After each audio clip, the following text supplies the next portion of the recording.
Her billionaire left her alone at home 8 months pregnant and flew abroad to marry his mistress with his family. When they returned happily, they were shocked to see... Hi, my beautiful family. Welcome back to Mr. Peter Stories, your own family story channel. May the Almighty pour His infinite mercy and light upon every woman in our lives. May He bless them with strength that no challenge can break, courage that inspires generations, and hearts overflowing with love that touches every soul around them. May the women who raise us, guide us, and nurture us feel honored, respected, and celebrated, not for what they do, but for who they are. May their lives be filled with joy, their spirits never dim, and their sacrifices always remembered. May every home be a sanctuary of peace because of their love. May every hardship turn into triumph through their strength. And may every woman know her true worth, the priceless, unwavering value she brings to the world. They are the pillars of life, the heartbeat of every family, and the unseen force that keeps hope alive. If your heart is true, like the video, if your love is real, write, "I am with Mr. Peter." Some women remember the moment their world ended by the sound of shattering glass or screaming voices, but Layla Eloan would remember it by the casual cruelty in her husband's laughter. She stood in the hallway outside their bedroom, one hand pressed against her swollen belly where their son kicked restlessly inside her. The other braced against the wall for support. 8 months pregnant and exhausted from another sleepless night, she had walked toward their room, hoping to find Lenny awake so they could talk about nursery colors or baby names or any of the small, sweet things expectant parents discussed in the quiet hours before dawn. Instead, she heard his voice through the barely open door, low and intimate in a way he hadn't spoken to her in months. "I'm telling you, Thea, it's all arranged. My family has everything ready abroad. Once she has the baby and things settle down, I'll make up some business excuse and leave. She'll never find me." Layla's breath caught in her throat. The baby kicked harder, as if sensing her suddenly racing heart. Thea George's voice purred through the phone speaker, syrupy and satisfied. "And you're sure your family supports this? I don't want any complications when we get married for real." "Baby, they're the ones who planned it," Lenny said, and Layla heard him shift on the bed, probably lying back against the pillows she had fluffed that morning. "My mother already picked out the house for us. She said Layla was always temporary, just someone who got lucky for a while. You're the woman I should have married from the beginning." Layla's knees nearly buckled. Her free hand flew to her mouth to stifle the sob trying to escape. The baby kicked again, a sharp jab beneath her ribs that felt like even her unborn son was trying to wake her from this nightmare. "I can't wait to be your wife," Thea giggled. "A real wedding, not whatever that courthouse thing was with her." "That was my biggest mistake," Lenny agreed. "But I'm correcting it now. Just a few more weeks of playing the devoted husband, then I'm free." Layla backed away from the door slowly, each step deliberate and silent, despite the roaring in her ears. She made it to the guest bathroom before her legs gave out completely. Sitting on the closed toilet lid, she pressed both hands against her belly and let the truth wash over her in waves of nausea and disbelief. The man she loved was planning to abandon her.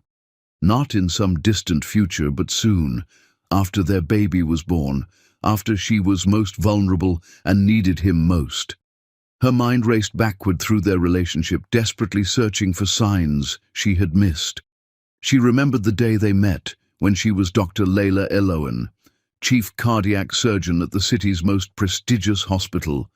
She had just finished a surgery that other doctors called impossible, saving the life of a prominent businessman whose heart had failed catastrophically. That businessman was Lenny's father.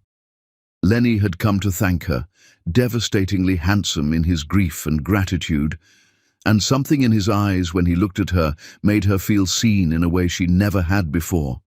He pursued her relentlessly, showing up at the hospital with coffee, sending flowers to her office, waiting hours just to walk her to her car after long shifts. She fell for him completely, stupidly. She fell so hard that when he proposed, after several months of whirlwind romance, she said yes without hesitation. And when he mentioned that his family preferred traditional wives who focused on home and children rather than careers, she had actually considered it. No, she had done more than consider it. She had walked away from surgery, from the career she had built with blood, sweat, and tears through medical school and residency, from the lives she saved and the respect she commanded. She had given it all up because she loved Lenny Leopold enough to believe being his wife was enough. She had never told him about saving his father's life. It seemed unnecessary, even presumptuous. She wanted him to love her for herself, not for what she could do with a scalpel. So she had hidden that part of her history, letting him believe she was simply a woman who once worked in healthcare administration before deciding to focus on family. Now, sitting in the bathroom with tears streaming down her face and their baby moving inside her, Layla understood the magnitude of her mistake. She had made herself small for a man who was planning to throw her away like garbage. The bathroom door suddenly swung open. Lenny stood there, already dressed in an expensive suit, phone in hand. He barely glanced at her tear-stained face. "Why are you crying now?" he asked, annoyance clear in his voice. "The hormones again." Layla stared at him, this stranger wearing her husband's face. "Who were you talking to?" "Business call. International clients." He adjusted his tie, already moving toward the stairs. "I'll be back late tonight. Don't wait up."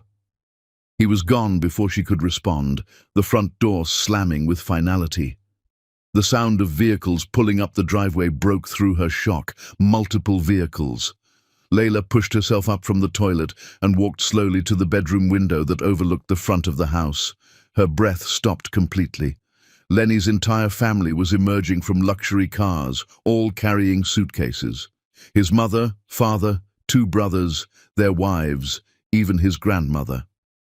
Layla's hands shook as she watched them march toward the front door.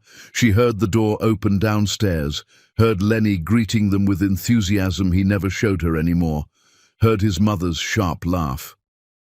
She descended the staircase slowly, one hand on the railing, the other cradling her belly. The family stood in a semicircle in the living room. Lenny stood apart, his expression unreadable. His mother saw Layla first. "There she is, the reason we're all here." Layla stopped at the stairs, suddenly aware of her nightgown, her swollen belly, her tear-swollen eyes. "What's going on?" she asked, hating how small her voice sounded. Lenny's father stepped forward, his face hard. This was the man whose life she had saved, though he didn't know it. "We're taking our son where he belongs. Away from you." Layla's legs threatened to give out. "What?" "You trapped him with that baby." Lenny's mother spat, gesturing at Layla's belly with disgust. "But Thea is who he really loves. We're taking him to marry a real woman, someone worthy of our family name." The words hit Layla like physical blows. She looked at Lenny, desperately searching his face for denial, for defense, for anything that suggested this wasn't happening. He wouldn't meet her eyes. "Lenny," she whispered, and hated how it came out like begging. "Tell them this isn't true." He shifted uncomfortably, his jaw tight. "It's complicated, Layla." "Complicated?" Her voice broke. "I'm 8 months pregnant with your child." "Our grandchild," his mother corrected coldly. "Who will be provided for? But you? You were never good enough for this family. You brought nothing to this marriage except that belly, and frankly, we're done pretending otherwise." Layla's vision blurred with fresh tears. She pressed both hands against her stomach, feeling her son move beneath her palms as if trying to comfort her. "We have a flight to catch," Lenny's father announced. "Lenny, get your bags. Everything's arranged at the house abroad. The wedding to Thea is scheduled for next month." Lenny moved mechanically toward the stairs, toward Layla. For one desperate moment, she thought he might stop, might look at her, might remember every promise he had made. He walked past her without a word, his shoulder brushing hers as he climbed the stairs to pack. Layla stood frozen while chaos erupted around her. Lenny's brothers grabbed pre-packed suitcases. His mother directed traffic like a general. His grandmother watched Layla with ancient, pitiless eyes. When Lenny came back down with his bags, Layla tried one more time. "Please don't do this," she said quietly, what remained of her dignity preventing her from falling to her knees. "Please." His mother stepped between them, and before Layla could react, the older woman spit directly at her feet. "You were never one of us," she hissed, "and you never will be." The family moved as one toward the door, a coordinated exodus that left Layla standing alone in the wreckage of her life. Lenny paused at the threshold, his back to her. "I'll have my lawyer contact you," he said without turning around. "About the baby." Then he was gone. They were all gone. The door slammed shut with the finality of a coffin closing. Layla stood in the sudden silence of the massive house, listening to the vehicles drive away. Her hands trembled as she wrapped her arms around her belly, trying to hold herself together. That was when she felt it, a sharp, sudden pain low in her abdomen that made her gasp. Then another, stronger and more insistent. Her water broke in a rush of fluid that soaked through her nightgown and pooled on the marble floor. "No," Layla whispered, looking down at the wetness spreading around her feet. "No, please, not yet. Not alone." But her body didn't care about her pleading. Another contraction ripped through her, so powerful it drove her to her knees. Layla fumbled for her phone with shaking hands, barely able to see through her tears as she dialed emergency services. The contractions were coming faster now, each one stealing her breath and her strength. "Please," she sobbed into the phone when the operator answered. "I need help. My water broke and I'm alone. Please help me. I'm alone." As she knelt on the floor of the mansion her husband had just abandoned her in, feeling her son fighting to enter a world that had already proven cruel, Layla Elowen made herself a promise through the pain and tears. She would survive this. She would bring her son safely into the world, and then she would remember who she was before she made herself small for a man who never deserved her. She was Dr. Layla Elowen. She had held beating hearts in her hands and brought the dying back to life, and when Lenny Leopold finally realized who he had thrown away, it would destroy him completely. Chapter 2. Alone in the Darkness. The ambulance arrived in a blur of sirens and flashing lights that cut through the early morning darkness. Layla barely registered the paramedics lifting her onto the stretcher, their voices professional and calm while her world splintered into pain and terror. Another contraction seized her body, so violent she screamed into the oxygen mask they pressed over her face. Female in active labor, approximately 8 months gestation, extreme distress, contractions less than 3 minutes apart. 8 months. Her son was coming too early. The thought pierced through the physical pain with something worse, a mother's primal fear that her baby would pay the price for his father's cruelty.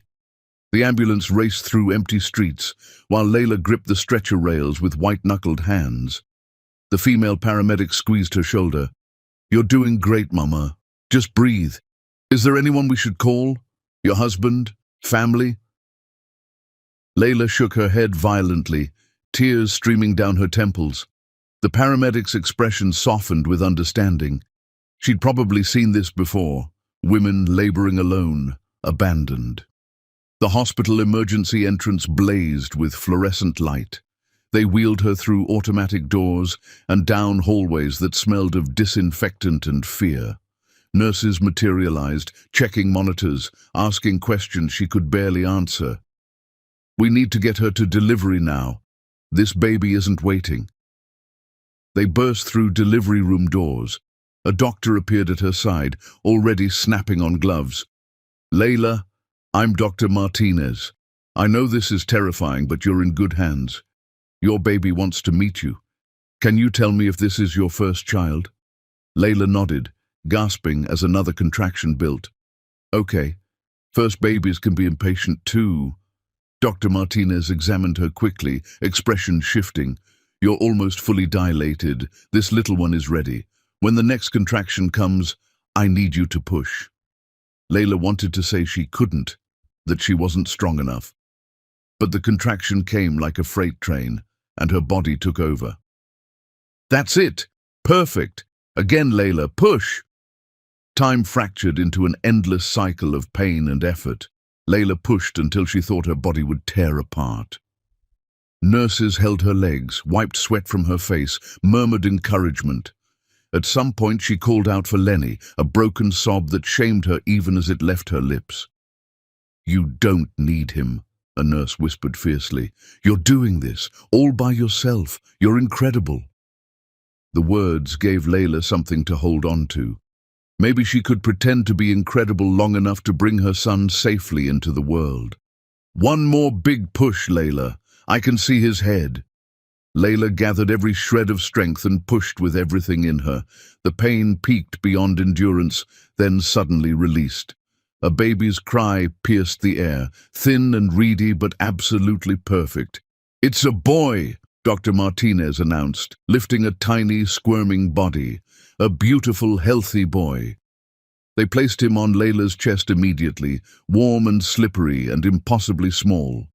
She wrapped her arms around him instinctively, staring at his scrunched face and dark eyes that seemed to look directly into her soul. He stopped crying the moment they laid him against her skin.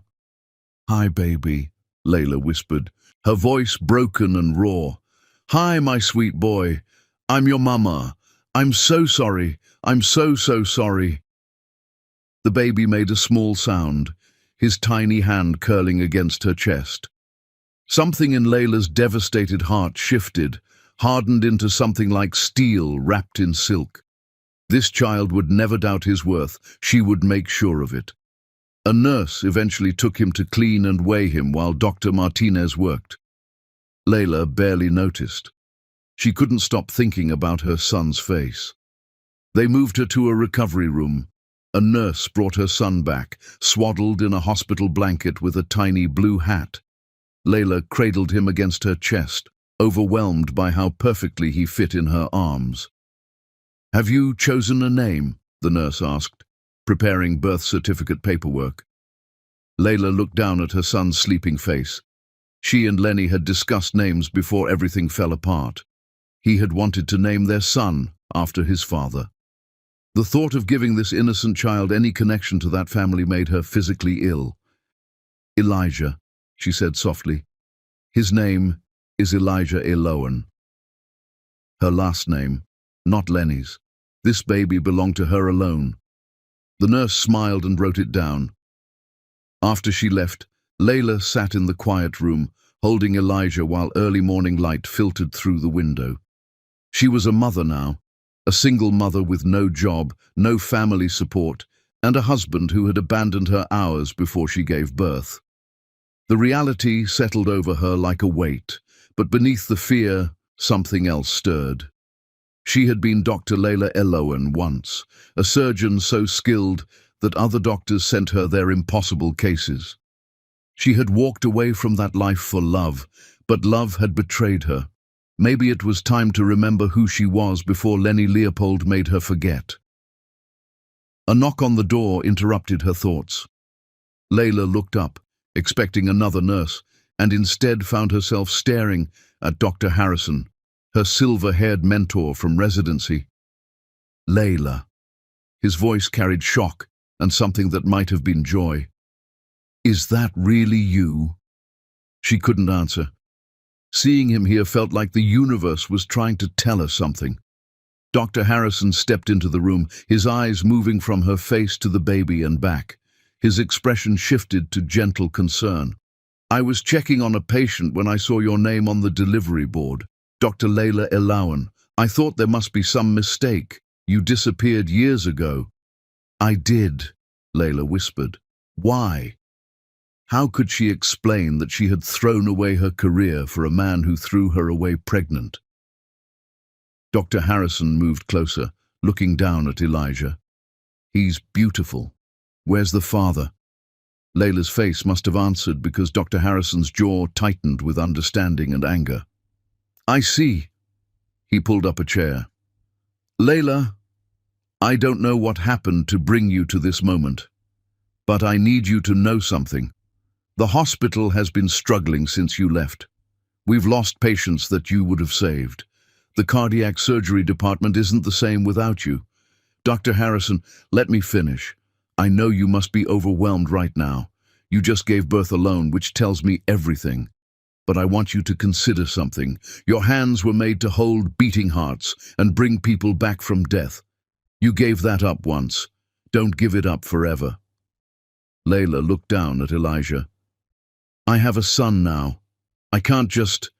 You can. The hospital has childcare, flexible schedules. We would work around your needs because we need you, Layla. But more than that, I think you need this. You need to remember that you're more than whatever situation brought you here tonight. His words struck something deep inside her. She had given up surgery for Lenny, had made herself small and powerless, had forgotten that she was Dr. Layla Owen, a woman who saved lives everyone else gave up on. Maybe it was time to save her own life. I'll think about it, she said, her voice stronger. Dr. Harrison stood, squeezing her shoulder. That's all I ask. Get some rest. Recover. Take care of that beautiful boy. But when you're ready, you know where to find me. After he left, Layla sat in the silence, processing everything. Elijah stirred against her chest, making small sounds in his sleep. She looked down at him and felt something shift inside her. She had spent hours laboring to bring him into this world, had screamed and bled and pushed through pain that should have broken her. But she hadn't broken. She had survived. And if she could survive that, she could survive anything. We're going to be okay, she whispered to her sleeping son. I promise you, baby, we're going to be better than okay. Your mama is going to show you what strength looks like, what real power is. Outside the window, the sun continued to rise, painting the sky in shades of pink and gold. Somewhere out there, Lenny was boarding a plane to marry his mistress, probably already forgetting the wife he abandoned in labor. But Layla wasn't thinking about him anymore. She was thinking about scalpels and surgical theaters, about the weight of a human heart in her hands, about the woman she had been before love made her forget. Dr. Layla Owen was coming back from the dead, and when Lenny Leopold finally realized what he'd thrown away, she would already be so far beyond his reach that his regret would taste like ashes. Chapter 3. The Queen Remembers Her Crown. The first few months passed in a blur of sleepless nights and fierce determination. Layla moved through her days with Elijah strapped to her chest, learning motherhood while reclaiming the parts of herself she had buried. Dr. Harrison offered her a gradual return to surgery that accommodated her new reality as a single mother. She started with consultations, reviewing cases from home while Elijah napped. It felt like stretching muscles that had atrophied, painful at first but growing stronger. The hospital's chief of surgery, Dr. Reeves, called her one evening while she was feeding Elijah. We have a case. Female patient, severe mitral valve prolapse, 3 surgeons declined. Too risky. But I looked at her scans and thought of you. Layla's heart rate kicked up.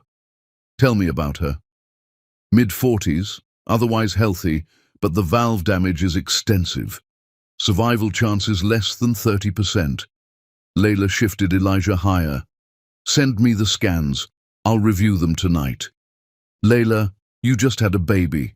If you're not ready, send me the scans, she repeated, her voice carrying the authority she had almost forgotten she possessed. The files arrived within the hour. Layla settled Elijah in his bassinet and opened her laptop, losing herself in the images of a failing heart.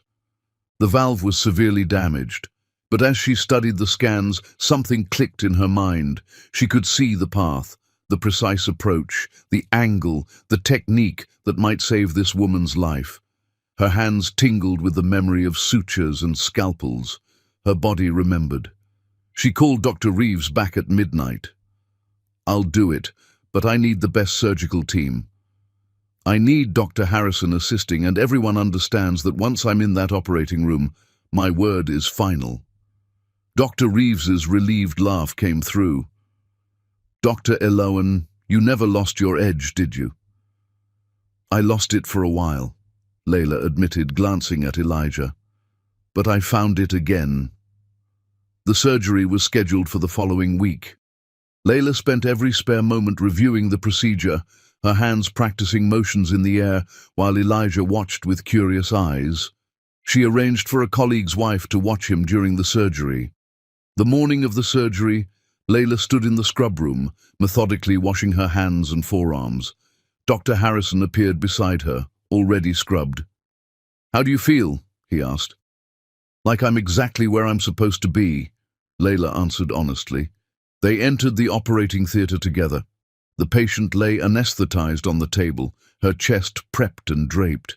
The surgical team looked at Layla with curiosity and respect. Word had spread about the legendary Dr. Elowen's return. "Good morning, everyone," Layla said, her voice clear. "Let's save a life." The first incision felt like coming home. Her hands moved with precision she thought she'd lost, muscle memory combining with conscious skill. The hours blurred in focused intensity. She repaired the damaged valve with sutures so fine they were barely visible. "Textbook perfect," Dr. Harrison murmured. "I'd forgotten how good you are." "I hadn't," Layla replied, not looking up. "I just forgot that I knew."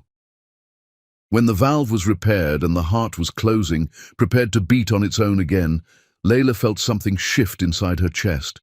This was power. Real power. Not the false power of being some man's wife or arm candy or possession. This was the power to hold someone's life in your hands and choose to save them. The patient's heart began beating in its repaired rhythm, strong and steady. The monitoring equipment confirmed what Layla already knew. Perfect. "Excellent work, Dr. Elowen," the anesthesiologist said. The surgical team's applause was soft, respectful, but genuine. Layla nodded acknowledgement, already focused on closing the chest cavity with the same meticulous care she'd used for the heart itself. When she finally stepped out of the operating room hours later, exhausted but exhilarated, she found Dr. Reeves waiting in the hallway. "The family wants to meet you," he said. "The patient's daughter specifically. She's been researching you. Apparently you have quite a reputation." Layla followed him to the family waiting area where a young woman stood anxiously. The woman's eyes widened when she saw Layla's surgical scrubs. "Dr. Elowen, you're the one who operated on my mother?" "I am," Layla confirmed gently. "The surgery went very well. Your mother is strong and she fought hard. She should make a full recovery." The woman burst into tears, covering her face with her hands. "3 doctors told us she was going to die. They said the risk was too high, that we should prepare ourselves. But you saved her. You actually saved her." Layla felt emotion tighten her throat. This was what she had given up, the ability to change someone's entire world with skill and courage and refusal to give up. "Your mother saved herself by being strong enough to survive the surgery," Layla said. "I just helped her along." The woman grabbed Layla's hands, squeezing them hard. "I looked you up. I know you disappeared from medicine for a while. I don't know why, and it's none of my business. But I'm so grateful you came back. My mother is alive because you came back." After the woman left to see her recovering mother, Layla stood in the hallway, processing the enormity of what had just happened. She had successfully performed complex cardiac surgery after years away from the operating room. She had saved a life everyone else had given up on. She was Dr. Layla Elowen again, fully and completely. Over the following weeks, word of Layla's successful surgery spread through the medical community like wildfire.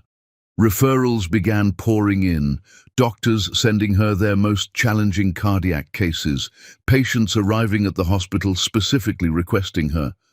Layla developed a rhythm, balancing motherhood and medicine with fierce efficiency. She worked mostly during Elijah's naps and after his bedtime, reviewing cases and planning surgeries while he slept peacefully nearby. When she did operate, she had a network of trusted caregivers who understood the life and death nature of her work. Elijah thrived, growing into a cheerful baby with his mother's dark eyes and a smile that could light up a room. Layla would hold him at night, whispering promises about the life they would build together, just the two of them. She never thought about Lenny, or rather she tried not to. Some nights, feeding Elijah in the quiet darkness, she would wonder if Lenny ever thought about them, if he ever regretted his choices, if his new wife made him happy. Then she would look at her son, perfect and peaceful in her arms, and realize she didn't care. Lenny had made his choice, and it had freed her to become the woman she was always meant to be. It was during one of these late-night feedings that Layla's phone rang.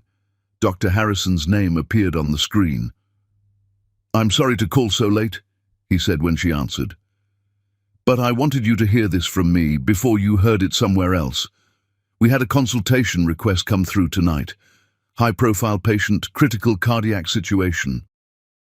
"Okay," Layla said slowly, adjusting Elijah against her shoulder. "What's special about this one?" Dr. Harrison hesitated. "The patient is asking for you specifically, by name. Says you saved his life once before, several years ago, and he trusts only you to save him again." Layla's stomach dropped. She knew before Dr. Harrison said the name. Somehow, she just knew. "It's Lenny Leopold's father," Dr. Harrison said quietly. "And according to the notes, the family has been searching desperately for you. They have no idea you're the wife their son abandoned."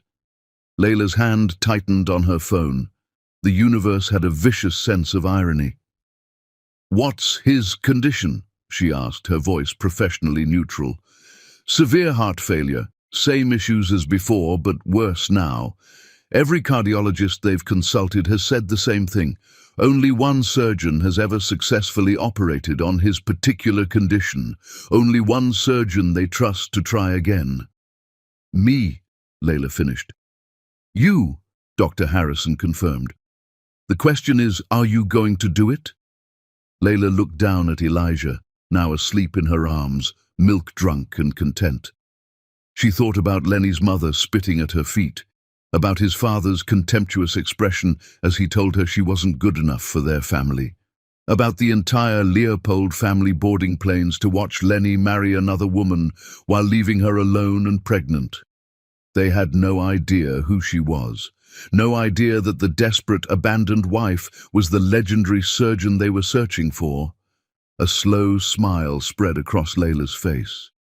"Tell them Dr. Alawan will review the case," she said, "but on my terms. They come to me. They wait for my decision. And they understand that I don't work for them. They're begging me for help." She could hear the smile in Dr. Harrison's voice. "I'll pass that along.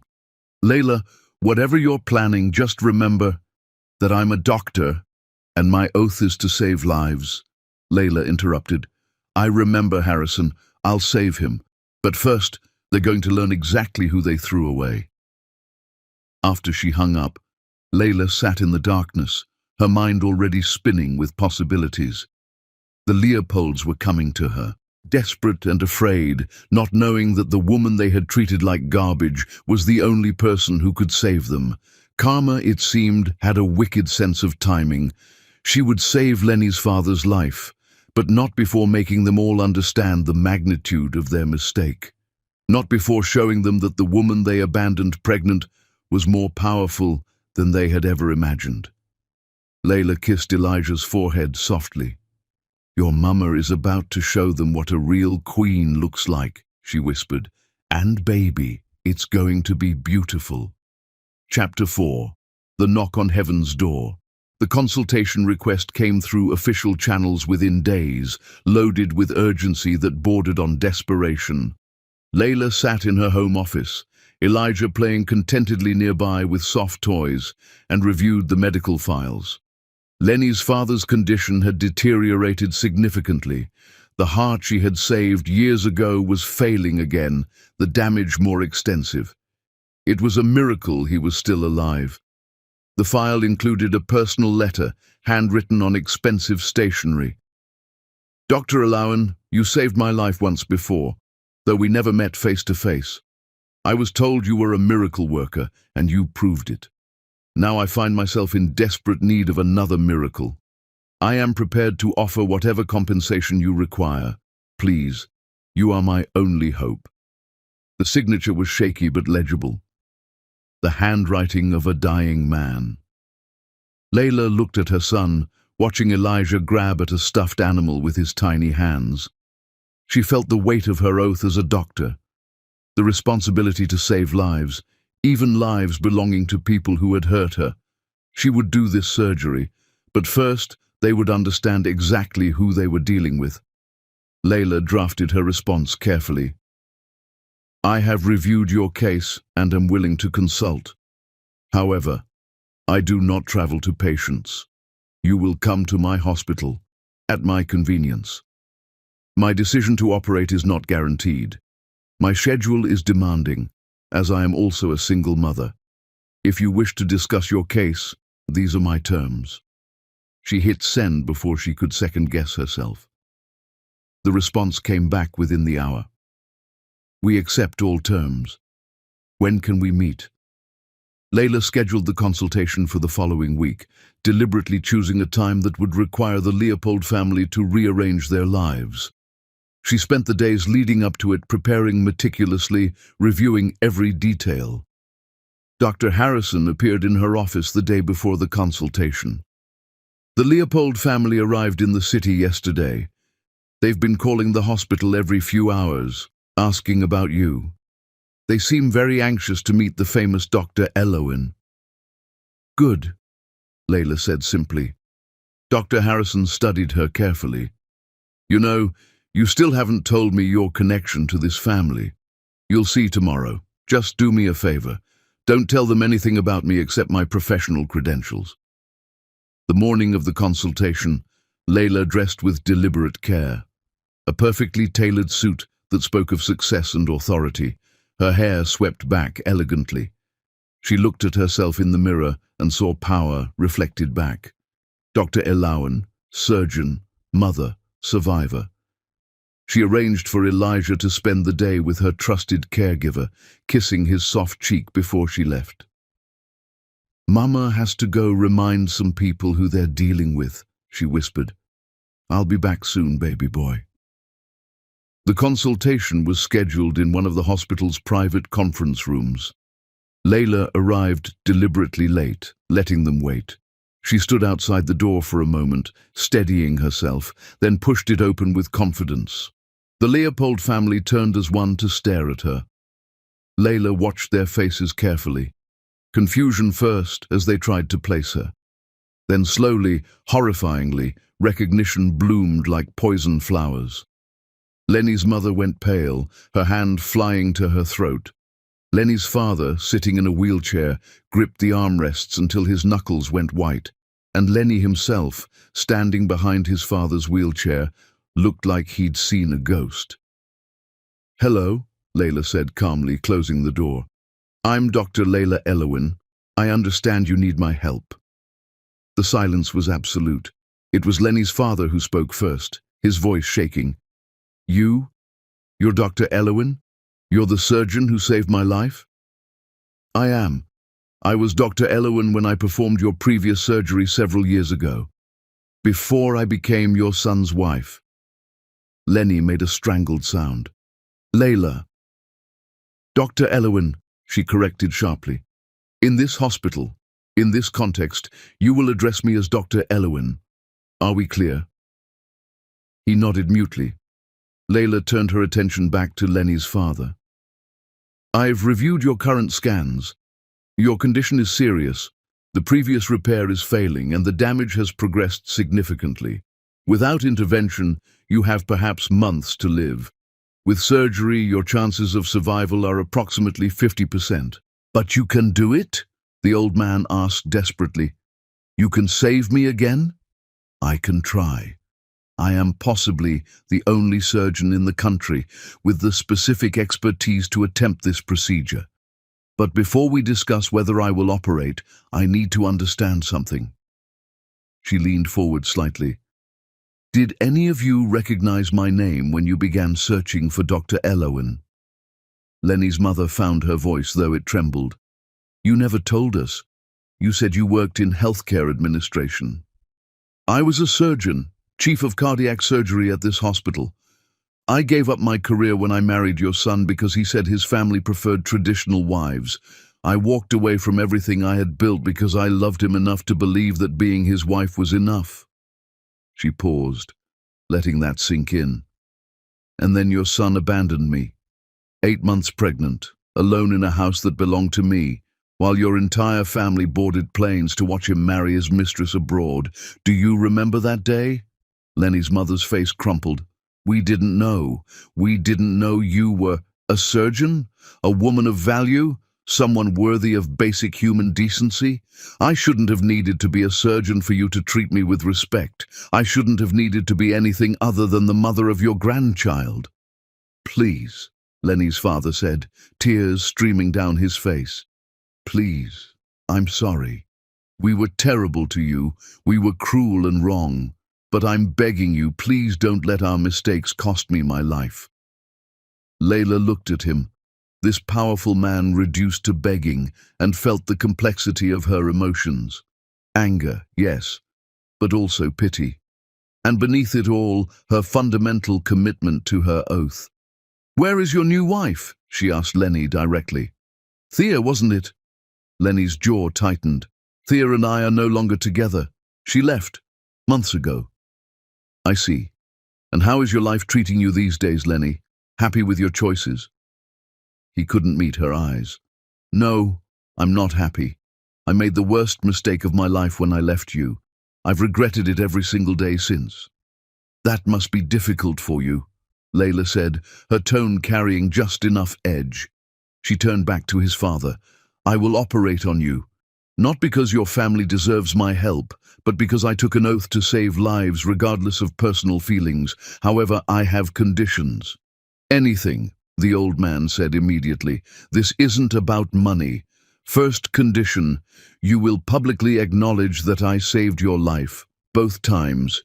You will make sure everyone in your social circle knows that Dr. Layla Elowen, the woman your family deemed unworthy, was the only surgeon skilled enough to save you.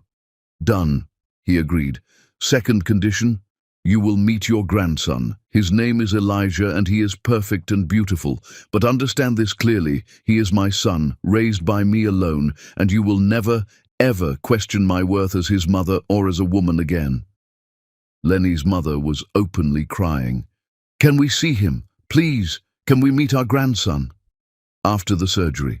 If your husband survives, we will discuss visitation arrangements. But Elijah's well-being comes first, always.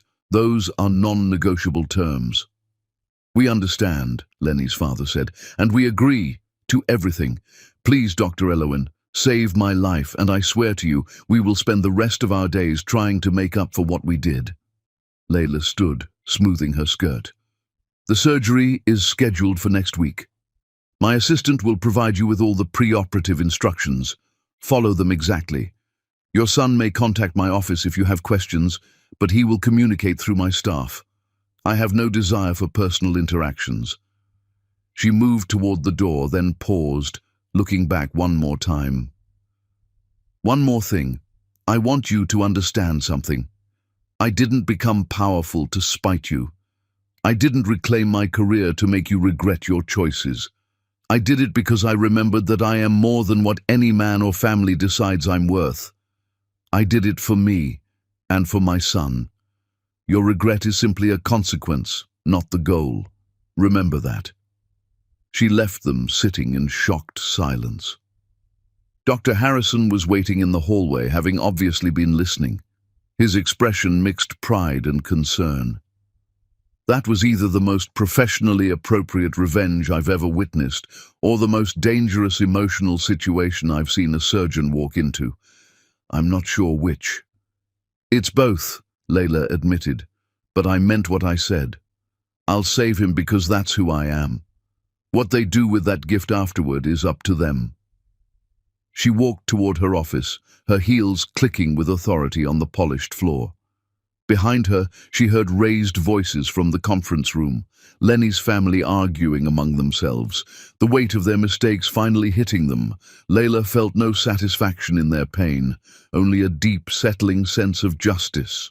They would learn who she was, they would understand what they had thrown away, and when she saved his father's life with those hands they had deemed worthless, they would spend the rest of their days knowing they had crucified a queen. Chapter 5. The door slams shut. The week before the surgery crawled past with agonizing slowness for the Leopold family, though Layla barely thought about them at all. She spent her days reviewing the surgical plan with meticulous care, her nights with Elijah, who was becoming more alert and interactive. He would smile at her now, these beautiful gummy grins that made her heart feel too large for her chest. Everything she did for him. The surgery, the confrontation with Lenny's family, even her return to medicine itself, all of it was to build a life worthy of this perfect child. Meanwhile, the Leopold family had remained in the city, staying at an expensive hotel near the hospital. Layla knew this because Lenny had tried to contact her personally several times, messages she ignored completely. He finally resorted to sending flowers to her office with a card that read simply, "I'm sorry. Please let me explain." Layla handed the arrangement to a nurse. "Take these to the children's ward. Someone there might enjoy them." Dr. Harrison found her in the surgical prep area the day before the operation, reviewing equipment and running through the procedure in her mind. "The Leopold family has been model patients," he reported, following every instruction exactly. "The father's pre-op tests look as good as they can, given his condition. He's ready for surgery." "Good," Layla said, checking the surgical instruments one more time. "And the security measures I requested? All in place? No family members will be allowed in the surgical wing during the procedure. We've designated a private waiting area on the other side of the hospital." "Perfect." Layla looked up at her mentor. "Harrison, if something goes wrong during this surgery, I need you to know it won't be because I let my personal feelings interfere. I'm going to save that man's life because I'm a surgeon, and that's what surgeons do." "I know," Harrison said gently. "But Layla, are you prepared for what comes after?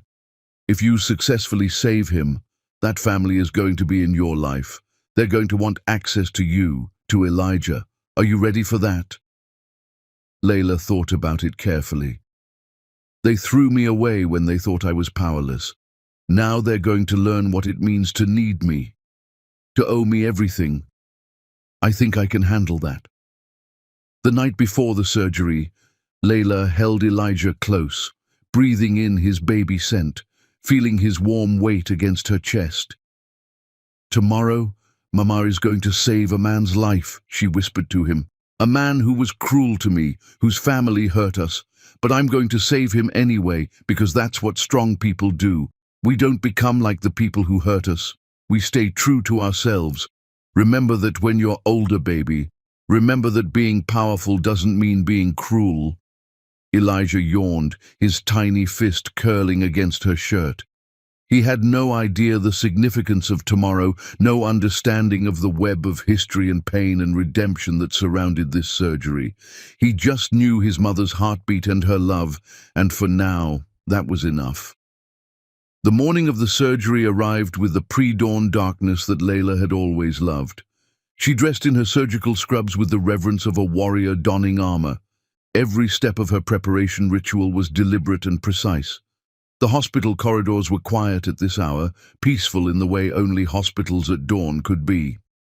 Layla made her way to the surgical wing, nodding at the night shift nurses, feeling her mind shift into the focused clarity that surgery required. The Leopold family was already in their designated waiting area, looking haggard and anxious.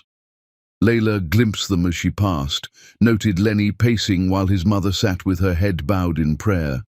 She didn't stop. They weren't her concern right now. Her patient was. In the pre-op area, Lenny's father lay on the gurney, looking small and fragile in his hospital gown. When Layla entered, his eyes opened and focused on her with desperate hope. "Dr. Ilawan," he said, his voice weak. "Thank you. Thank you for giving me this chance." Layla moved to his bedside, checking the monitors and IV lines with professional efficiency. "I want to be very clear about something before we begin. This surgery has significant risks. Your heart has suffered extensive damage. I will do everything in my power to save you, but you need to understand that you might not survive this." "I understand," he said, "but I'd rather die trying than waste away over the next few months. And Dr. Ilawan, if I don't make it, I need you to know something." "Save your strength," Layla said gently. "Tell me after the surgery." "No." He grabbed her hand with surprising strength. "In case there is no after, I need you to know that I'm ashamed of how we treated you, of what we did. You deserved better, and I failed you. I failed my grandson. If I die today, at least I died knowing that the woman I dismissed as worthless was actually the only person powerful enough to try to save me. There's poetry in that. Painful poetry." Layla felt unexpected emotion tighten her throat. "Don't talk about dying. I didn't agree to operate just to lose you on the table. Now rest. I'll see you when you wake up." The anesthesiologist arrived to begin the sedation process. Layla squeezed the old man's hand once, briefly, then left to scrub in. Dr. Harrison joined her at the scrub sink, along with the carefully selected surgical team.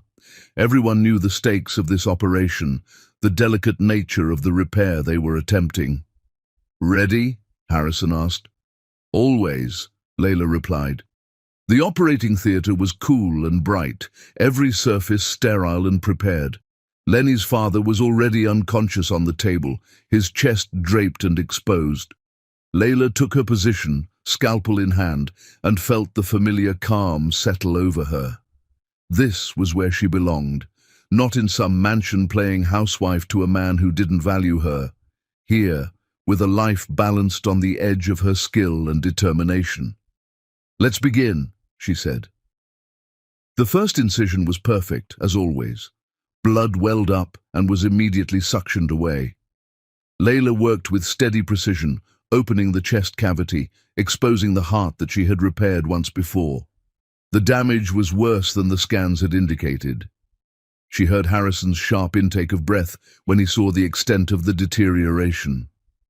"That's severe," he murmured. "But not impossible," Layla countered. "Retract her." For the next several hours, Layla performed what could only be described as surgical artistry. The repair was complex, requiring her to essentially rebuild portions of the heart that had failed.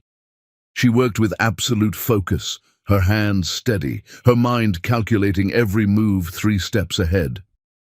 At one point, the heart began to fibrillate dangerously. Alarms sounded, the team tensed. "Stay calm," Layla commanded. "Paddles ready, but wait. Let me try something first." She adjusted her approach, working faster but no less precisely, her fingers dancing through the delicate tissue. After what felt like an eternity, but was probably less than a minute, the heart rhythm stabilized. "That's our girl," Harrison breathed. "Brilliant." The surgery stretched past 6 hours, then 7, then 8. Layla's back ached, and her hands cramped, but she didn't stop, didn't even pause except when absolutely necessary. This heart would beat again. She would make certain of it. Finally, after 9 hours, the repair was complete. Layla stepped back, letting the team handle the closing while she watched the monitors showing strong, steady heartbeats. "He's stable," the anesthesiologist confirmed. "Vitals are good, better than good actually, remarkably strong." "Of course they are," Layla said, pulling off her surgical gloves. "I don't do half measures." She left the closing to her capable team and went to the scrub room, washing away the blood and sweat, feeling the adrenaline finally begin to fade. Her hands shook slightly now that the surgery was over, the natural release of hours of intense concentration. Dr. Harrison appeared beside her. That was some of the finest cardiac surgery I've witnessed in 30 years of medicine. You didn't just save that man's life, Layla. You gave him years he shouldn't have had. Good, Layla said simply. He has a lot to make up for. He'll need those years. The Leopold family was gathered in the waiting room when Layla entered, still in her surgical scrubs, her hair damp from the scrub room. They jumped to their feet as one, their faces desperate. He's alive, Layla said without preamble. The surgery was successful. He'll be in recovery for several hours, but his vital signs are strong. He survived. Lenny's mother burst into tears, grabbing onto one of her sons for support. Lenny himself stood frozen, staring at Layla with an expression she couldn't quite read. Thank you, he finally managed. Thank you for saving him. I didn't do it for you, Layla said bluntly. I did it because I'm a surgeon, and saving lives is what I do. Now, if you'll excuse me, I have a son to get home to. She turned to leave, but Lenny's voice stopped her. Layla, please, can we talk? Just for a minute? She looked back at him, this man who had once been her entire world. He looked tired and older than she remembered, shadows under his eyes and new lines around his mouth. The shine was gone from him, the careless confidence replaced with something that looked like regret. We have nothing to discuss, Layla said. I left Thea, he said desperately, months ago. It was a disaster from the beginning. She only wanted money, and I realized too late that I had traded everything real for something completely false. I made the worst mistake of my life, Layla. Please, let me apologize properly. Let me try to make this right. Layla felt nothing but tired pity looking at him. You think an apology makes up for abandoning me pregnant, for letting your family spit on me, for leaving me to give birth alone while you married another woman? No, Lenny said, his voice breaking. I know nothing makes up for that, but I want to try. I want to know my son. I want to be part of his life, part of your life, if you'll let me. My son has a life, Layla said coldly. A good life, with a mother who loves him and a future full of possibilities. He doesn't need a father who abandoned him before he was even born. As for being part of my life, she laughed, short and bitter. Lenny, you were never worthy of being part of my life. I just didn't realize it until you threw me away. She left him standing there, walked out of the waiting room and through the hospital corridors to her office. Once inside with the door closed, she finally let herself feel the weight of the day. She had saved the life of a man who had scorned her, had stood in front of her ex-husband and made clear that he meant nothing to her anymore, had proven beyond any shadow of doubt that she was powerful and skilled and completely beyond his reach. It should have felt like victory, and in some ways it did, but mostly Layla just felt tired.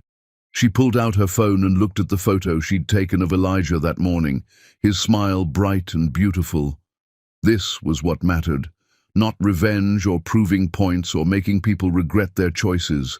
Just this, her son, her career, her reclaimed power. The rest was just noise. Chapter 6. The truth cuts deeper than any scalpel. Recovery was slow for Lenny's father, but after several days in intensive care, he was moved to a private room where his vitals showed steady improvement. Layla made her rounds daily, checking on him with professional detachment. She had made it clear that her care extended only to her patient, not to providing emotional support for his relatives. It was on the 5th day post-surgery that Lenny's father requested a private conversation. Layla dismissed the family members, waiting until the door closed before settling into the chair beside his bed. How are you feeling? She asked, checking the monitor readings. Like I've been given a miracle I don't deserve, he said honestly. His voice was stronger now, though still weak. Dr. Elowen, I asked to speak with you alone because I need to say something without my family hearing. Go ahead, Layla said neutrally. When my son told us he was marrying you, I did some investigation into your background. Standard procedure, or so I told myself. He paused, taking a labored breath. I found nothing. No family wealth, no social connections, no professional achievements. I told Lenny he could do better. Layla's jaw tightened, but she remained silent.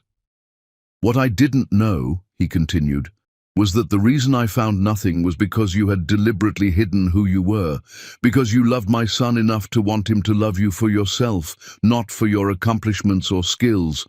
That kind of purity, that kind of genuine love is rarer than any professional achievement, and we destroyed it.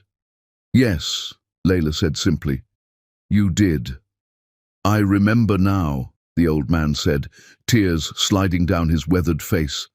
The day of my first surgery, I was terrified. They wheeled me into the operating room, and the last thing I saw before the anesthesia took me was this beautiful young surgeon looking down at me with absolute confidence. She said, "You're going to be fine. I promise you." That was you, wasn't it? That was me, Layla confirmed. You saved my life, and months later my son introduced you as his girlfriend. You never said a word, never mentioned that you were the miracle worker who had given me more years with my family. Why? Layla looked away, out the hospital window at the city below. Because I wanted your son to love me for who I was as a person, not what I could do for his family. I thought love should be pure like that, free from calculations and advantages. And we treated that purity like garbage, he said bitterly. We threw away the woman who saved my life because we didn't think she was good enough for our family name. The irony is devastating. Yes, Layla agreed. It is. Can you ever forgive us? He asked quietly. Layla considered the question carefully. I can forgive you for not recognizing me as Dr. Alawan. That was my choice to keep that secret. But forgiving how you treated me when you thought I was powerless, that's harder. You showed me who you really were that day, the kind of people who value social status over human decency. That knowledge doesn't just disappear because you realize your mistake. I understand, he said, and I don't expect your forgiveness, but I hope over time you might allow us to know our grandson. We'll see, Layla said. Right now, focus on healing. She rose to leave, but his voice stopped her. My son is miserable. He's been miserable since the day he left you. I'm just telling you so you know the price he's paid. His misery isn't my concern, Layla said without turning around. Mine is. She left the room and nearly collided with Lenny in the hallway. He had obviously been waiting, probably listening at the door. We need to talk, he said urgently. No, we don't, Layla replied, moving to walk past him. He grabbed her arm gently. Layla looked down at his hand, then up at his face with an expression cold enough to freeze blood. Remove your hand, she said quietly. Now. He dropped it immediately. I'm sorry, please. Just 5 minutes. Against her better judgment, Layla gestured to an empty consultation room. They entered and she leaned against the desk, arms crossed, waiting. Lenny paced, running his hands through his hair. I destroyed my life. Everything good I had, I threw away for what? For Thea, who left me when money got tight? I'm such an idiot, Layla. Yes, Layla agreed. You are. Thea and I weren't even married a month before I realized my mistake. She complained constantly. Everything was about status and appearances and what I could buy her. She didn't know the first thing about actually building a life with someone, and all I could think about was you. How you used to laugh at my stupid jokes. How you made our house feel like home. How you loved me even when I gave you nothing in return. Stop, Layla said sharply. I don't want to hear this. I don't care about your regrets or your realizations. You made your choice. I know, Lenny said, moving closer. But I'm asking for another chance, to be a father to Elijah, to be in your life in whatever capacity you'll allow. I'm not asking you to love me again. I know I destroyed that. I'm just asking you not to shut me out completely. Layla looked at him, really looked at him, and felt absolutely nothing. No love, no anger, not even hatred, just emptiness, where he used to exist in her heart. "You want to know something funny?" she said. "When I was in labor, scared and alone, I called out for you. I cried your name through the pain. The nurses felt so sorry for me, this abandoned woman giving birth without anyone to hold her hand. Do you know what that felt like? To need you and know you were somewhere celebrating your new marriage?" Lenny's face crumpled. "Layla, but then Elijah was born," she continued, "and he was perfect. And I realized I didn't need you. I didn't need anyone except him. That baby you couldn't be bothered to stay for. He saved me, Lenny. He reminded me that I was strong enough to handle anything, even being abandoned by the man I loved." "I'm so sorry," Lenny said, tears streaming down his face. "If I could go back—" "But you can't," Layla interrupted. "None of us can. So here's what's going to happen. Your father is recovering well. I'll continue his care until he's stable enough to be discharged. After that, if you want to meet Elijah, I'll consider it. For his sake, not yours. Every child deserves to know their father, even fathers who don't deserve to know them." "Thank you," Lenny breathed. "Thank you so much." "But understand this clearly," Layla said, her voice like steel wrapped in silk. "I will never, ever be your wife again. I will never trust you. I will never love you. You threw away something precious, and you don't get it back just because you finally realized its value. Elijah will know his father because that's what's best for him. But you and me? We're nothing to each other except co-parents of a child you abandoned." She moved toward the door, then paused. "And Lenny, don't ever touch me again without permission. We're not friends. We're barely civil. Remember that." Layla left him standing in the consultation room, shoulders shaking with sobs, and felt nothing but relief. That chapter of her life was closed. She had finally said everything she needed to say, had drawn the boundaries that would protect her and Elijah going forward. The rest of her shift passed in a blur of patient consultations and surgical reviews.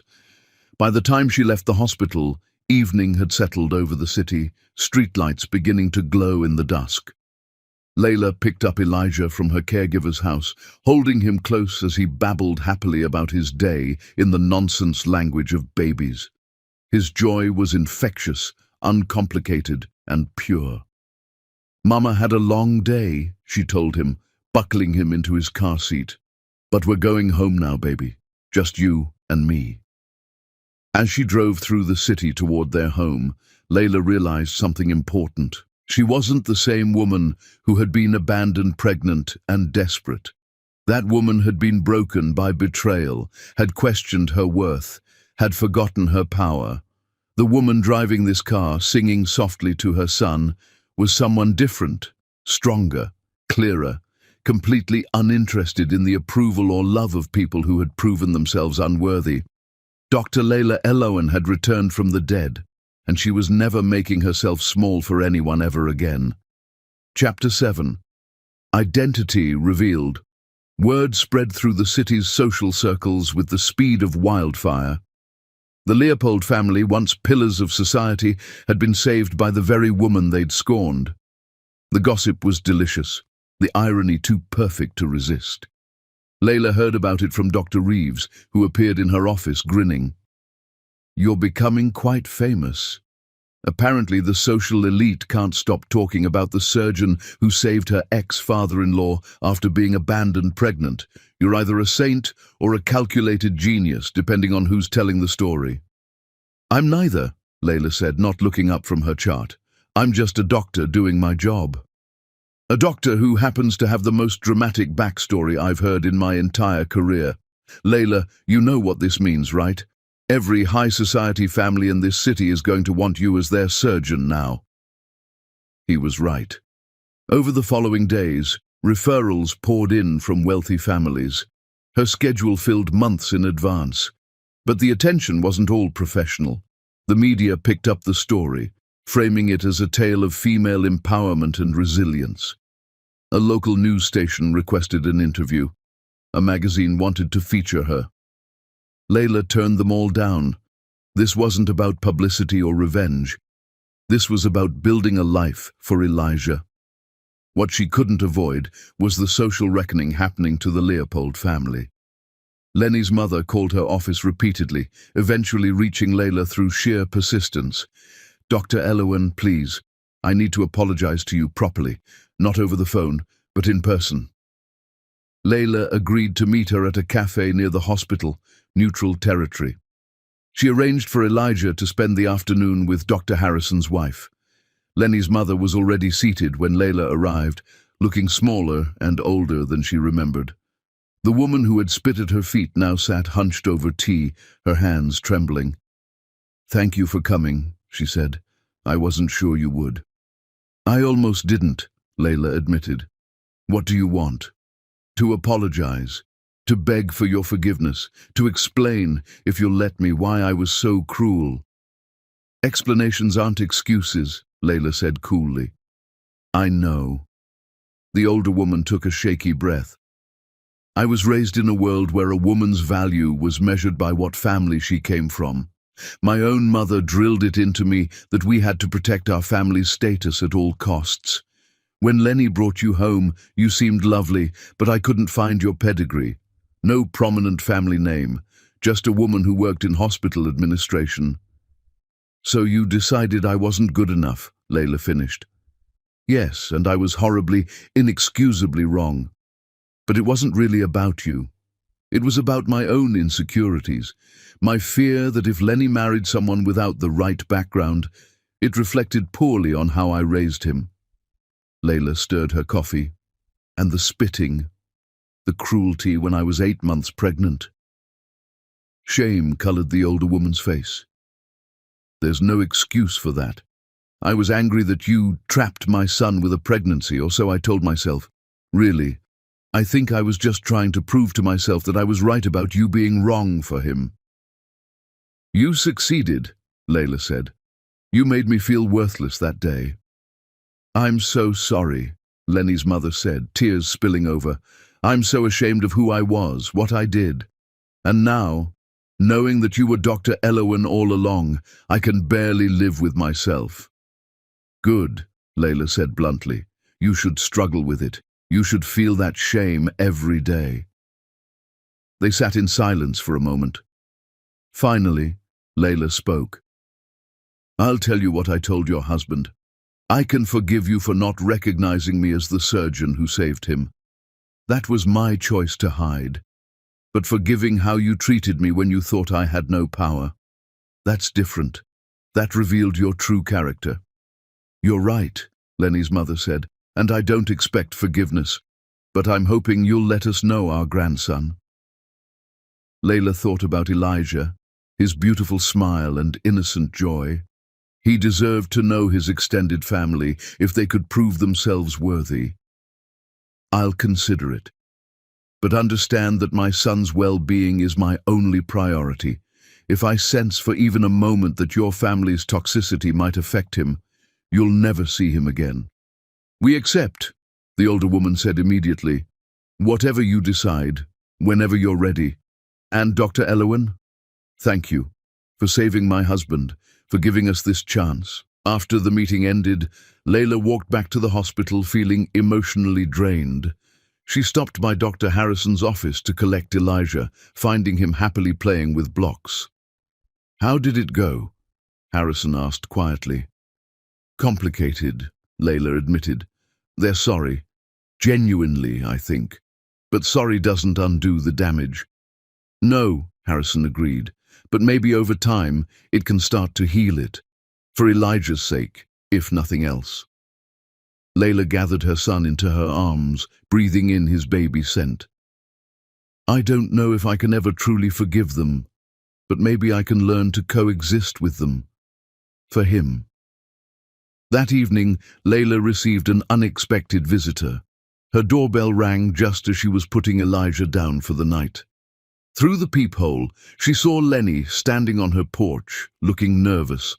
She almost didn't open the door, but curiosity got the better of her. "What do you want?" she asked, blocking the doorway. "I heard you met with my mother today. I wanted to thank you, and to ask if I could meet Elijah. Please, I know I have no right, but I'm begging you." Layla studied him carefully. He looked genuinely broken, the arrogance completely stripped away. This was a man who had lost everything and knew it. "He's asleep," she said, "but come in, quietly." Lenny followed her inside, his eyes widening as he took in the beautiful home she'd created. Every detail spoke of taste and care. "This is beautiful," he said softly. "I know," Layla replied.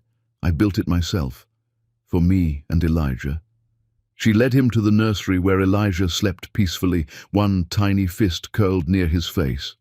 Lenny stood frozen in the doorway, staring at his son with wonder and devastating regret.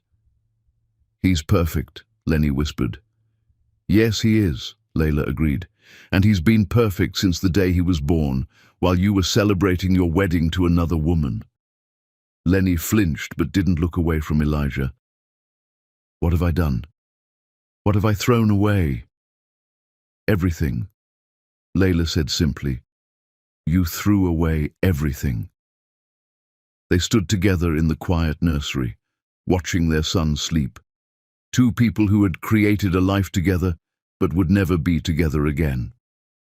"Can I be part of his life?" Lenny asked finally. "Even just a little?" Layla looked at him, this man who had once been her whole world. "We'll start slowly. Supervised visits, here at my home. You'll see him on my schedule, on my terms. If you prove yourself reliable and good for him, we can expand from there. But Lenny, understand this. He's my son first. You're just someone who might get to be in his life if you earn that privilege." "Thank you," Lenny said, tears sliding down his face. "Thank you so much." "Don't thank me," Layla said. "Thank Elijah. He's the only reason I'm even considering this. Now leave. I'll contact you when I'm ready to arrange the first visit." After Lenny left, Layla stood alone in Elijah's nursery, watching her son sleep peacefully, unaware of the complicated adult world swirling around him. She had done it. She had faced the family that destroyed her and emerged victorious, had saved the life of a man who scorned her, had made them all understand exactly who they had thrown away. But victory felt strange. Less triumphant than she'd imagined, more like simple justice finally being served. Layla kissed Elijah's forehead gently. "We're going to be okay, baby," she whispered. "Better than okay, because your mama remembered who she is and no one will ever make her forget again." Chapter 8. Surgery and Surrender. The weeks following Lenny's father's discharge from the hospital settled into an unexpected rhythm. Lenny visited Elijah twice a week, always at Layla's home, always supervised. He would sit on the floor and play with his son, building towers with blocks that Elijah gleefully knocked down, reading picture books in silly voices that made the baby laugh. Watching them together, Layla felt complicated emotions she couldn't quite name. Lenny was genuinely trying. He never pushed for more time than she offered, never questioned her rules, never tried to insert himself into her life beyond these careful, bounded interactions with Elijah. And despite everything, he was a good father during those hours, attentive and gentle and clearly besotted with his son. But Layla felt nothing for him except a distant kind of pity. He had thrown away their life together, and watching him try to build crumbs of connection with Elijah just highlighted the magnitude of what he'd lost. Her career, meanwhile, continued to flourish beyond her wildest expectations. The story of her saving Lenny's father had made her something of a legend in medical circles. Patients traveled from other states specifically to have Dr. Elowen perform their cardiac surgeries. It was during this period that Layla met Dante Rousseau. She was leaving the hospital late one evening, exhausted from a complex surgery, when she noticed a man sitting in the hallway outside the surgical wing. He stood when he saw her, tall and elegant, with kind eyes and an expression of profound relief. "Dr. Elowen?" he asked. "Yes," Layla said cautiously. "Can I help you?" "You already did," he said. "You saved my sister's life today, Elena Rousseau, the mitral valve repair." Layla remembered the surgery, one of several she had performed that week. Elena is doing very well. She should make a full recovery. I know, Dante said. I've been sitting with her. She's asleep now, peaceful for the first time in months. And I realized I needed to find you, to thank you properly. Every other surgeon we consulted said the risk was too high, that we should prepare for the worst. But you didn't give up on her. I don't give up on my patients, Layla said simply. I can see that. Dante studied her with an intensity that wasn't uncomfortable, just thoughtful. You look exhausted. Have you eaten? Layla blinked at the question. Not since this morning. There's a decent cafe still open a block from here. Would you let me buy you dinner? As a thank you for saving my sister's life. Something in his straightforward kindness appealed to Layla. He wasn't trying to flirt or impress her, just offering a meal to someone who looked like they needed one. Okay, she said, but just a quick meal. I need to get home to my son. Over soup and sandwiches, Layla learned that Dante was a professor of architecture, that Elena was his younger sister and only sibling, and that their parents had passed away several years ago in an accident. She's all the family I have left, Dante said quietly. When the doctors said her heart was failing and nothing could be done, I felt like I was losing the last piece of my parents. But you gave her back to me. You gave me hope. I'm glad I could help, Layla said, meaning it. Tell me about your son, Dante said, changing the subject with obvious intent to focus on something happy. How old? Still a baby, Layla said, unable to stop the smile that always came when she talked about Elijah. Perfect and beautiful, and the best thing that ever happened to me. And his father? Layla's smile faded. Not in the picture. It's just me and Elijah. Dante nodded, asking no further questions, respecting her obvious boundaries. They talked about other things, safe topics like architecture and medicine, finding unexpected common ground in their shared appreciation for precision and beauty in their respective fields. When they finally left the cafe, Dante walked her to her car.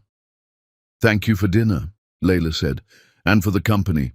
It was nice to talk about something other than cardiac tissue for a while. Would you like to do it again sometime? Dante asked. Just as friends, no pressure? You seem like someone who could use more friends. Layla considered refusing.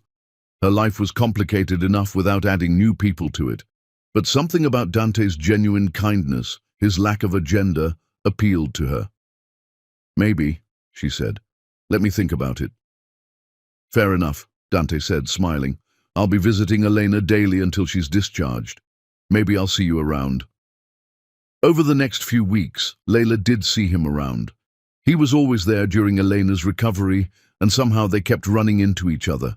Coffee in the hospital cafeteria, brief conversations in hallways. Gradually, carefully, a friendship began to form. Dante never pushed, never asked intrusive questions about her personal life, never tried to make their interactions into something romantic. He was just consistently, genuinely kind in a way that Layla had almost forgotten men could be. It was 6 weeks after Eleanor's surgery, when his sister was fully recovered and discharged, that Dante asked Layla to dinner again. A proper thank you, he said. At a real restaurant, not a hospital cafe. You saved my sister's life. Let me at least feed you well. Layla agreed, arranging for a trusted babysitter to stay with Elijah. The restaurant Dante chose was elegant but not pretentious, the kind of place that valued good food over show. Tell me something, Dante said over dessert. And you can tell me it's none of my business if you want, but I sense there's a story behind the sadness in your eyes. You don't have to share it, but I'm a good listener if you ever want to. Maybe it was the wine, or the exhaustion from too many long shifts, or just the novelty of someone asking about her well-being without wanting something in return. Whatever the reason, Layla found herself telling him everything. About being Dr. Elowen, who gave up her career for love. About Lenny's betrayal and abandonment. About giving birth alone and reclaiming her power. About saving her ex-father-in-law's life and watching her former family learn who she really was. Dante listened without interrupting, his expression shifting from shock to anger to something like awe. "You're incredible," he said when she finished. "Not because of what happened to you, but because of how you handled it. You didn't let it destroy you. You used it to remember who you are." "I had Elijah," Layla said simply. "I couldn't fall apart when he needed me." "Still," Dante said, "most people would have broken. You became stronger." For the first time since Lenny's betrayal, Layla felt truly seen. Not as a victim or a revenge story or a cautionary tale, just as a strong woman who had survived something devastating and come out the other side more herself than ever. "Layla," Dante said carefully, "I know your life is complicated. I know you're healing from serious wounds. I'm not asking for anything you're not ready to give, but I want you to know that I see you, all of you. The brilliant surgeon, the fierce mother, the woman who survived betrayal and became stronger. And if you ever want someone to stand beside you, not to complete you because you're already complete, but just to celebrate who you are, I'd like to be that person." Layla felt tears sting her eyes. "I don't know if I can trust anyone again. Not romantically." "I understand," Dante said, "and I'm not asking you to trust me now. I'm just asking you to leave the possibility open. Let me prove myself worthy over time. No pressure, no demands, just patience and consistency and respect for everything you've been through." "Why?" Layla asked. "Why would you want to take on someone with my baggage?" "Because you're not baggage," Dante said firmly. "You're a woman who knows her worth, who's proven her strength, who's built a beautiful life for herself and her son despite every obstacle. That's not baggage. That's evidence of character, and character is what I value most." They left the restaurant with no promises made, no commitments declared. But something had shifted. Layla felt the possibility of happiness opening before her like a door she thought had been permanently closed. Over the months that followed, Dante became a consistent presence in her life. He attended Elijah's first birthday party, bringing thoughtful gifts and charming the other guests with his genuine interest in people.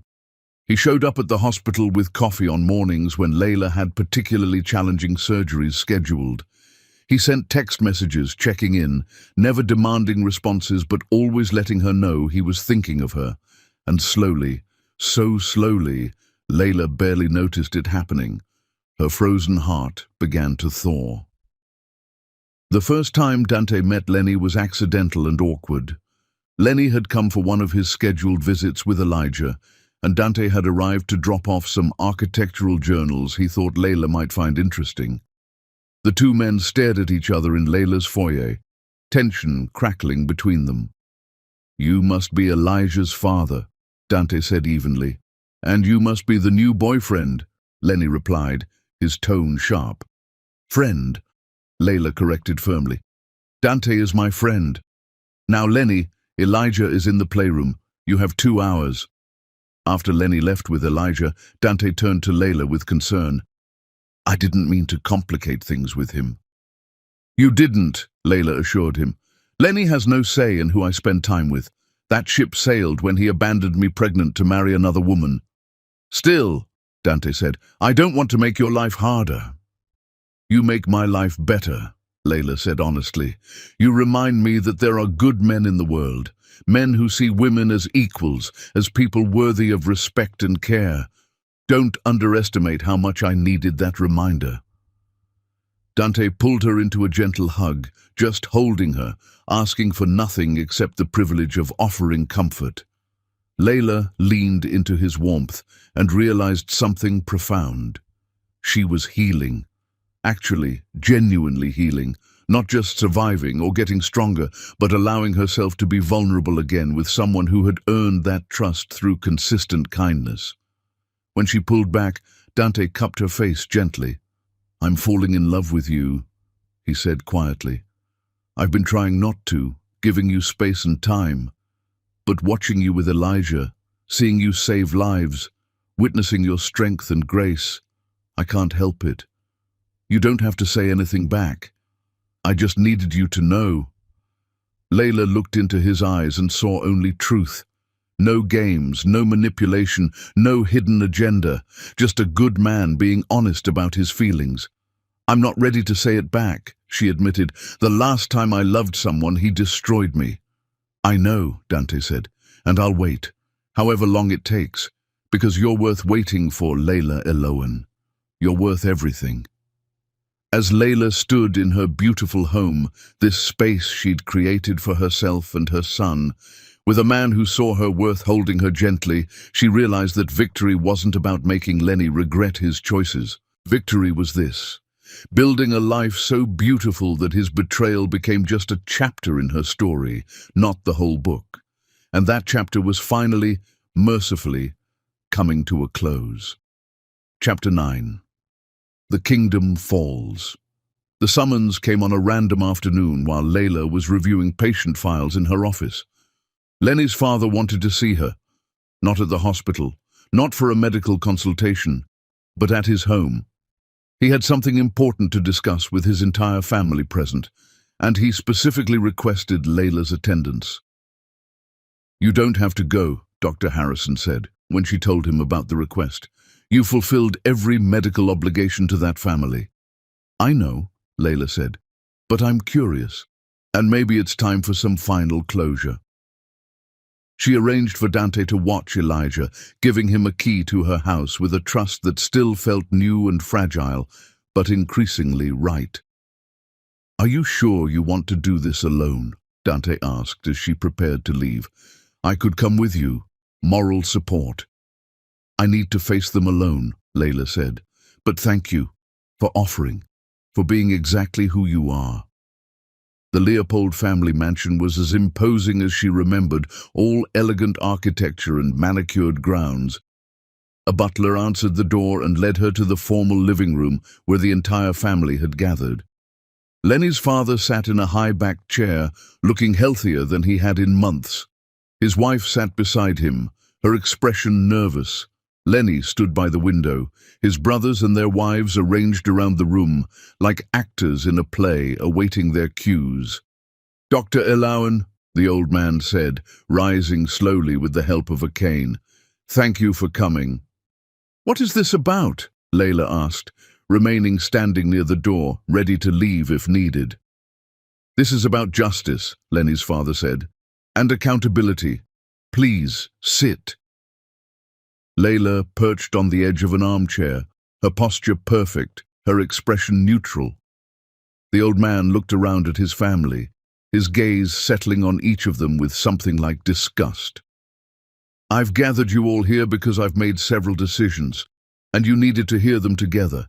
First, I want Dr. Eloan to witness what I'm about to say, because she deserves to hear this." He turned to Lenny, his expression hardening. "You, my son, are no longer my heir." The room erupted in shocked gasps. Lenny went pale. "Father, what?" "Be quiet," the old man snapped. "You threw away a queen to marry a gold digger. You abandoned your pregnant wife, a woman who had saved my life, because you were too blind and selfish to see what you had. You don't deserve to lead this family. You've proven yourself unworthy." "But father," Lenny's mother tried to interject. "And you?" The old man turned to his wife. "You encouraged this disaster.